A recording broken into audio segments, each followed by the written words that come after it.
President does believe that Iraq is a direct threat to the United States as a result of Iraq having weapons of mass destruction, particularly biological and chemical weapons. Aimed at the U.S.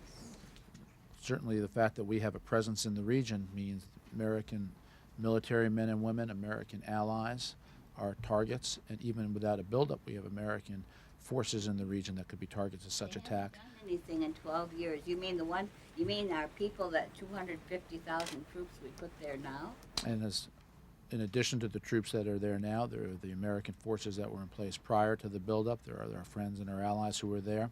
And the question is, does Saddam Hussein, in violation of Resolution 1441, have weapons of mass destruction? The answer is yes. My follow-up is, do you think there is any world leader who thinks that Iraq is going to attack the United States? There are many world leaders who agree that Iraq must disarm, that Iraq is a threat not only to the United States, but to other nations in the neighborhood. And that's why... They're not even complaining. They're not even thinking of that.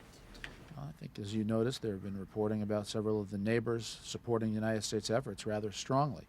And so I think the facts are just the opposite of what you suggested, Helen. Terry? On the diplomacy, several of the undecided nations have proposed informally a 45-day extension of the March 17th deadline. What's your read on that? Well, the president thinks that there is a little room for a little more diplomacy, but not much time. Any suggestion of 30 days, 45 days is a non-starter. All right, so it's not 30 to 45 days, but there's a little more. It's not much time. It's not much time. And I would not say it's in between. The president, we are still in an important diplomatic phase in New York. The consultations with our allies are ongoing, and they are important. The resolution as amended is not set in stone, and the conversations are productive. The president has encouraged this diplomacy to take place, but what the president has said is that there is room for a little more diplomacy, but not a lot of time to do it. The vote will take place this week.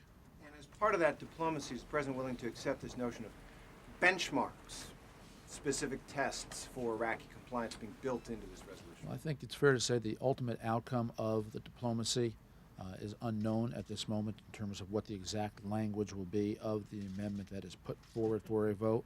That's the topic of the diplomacy that's underway now.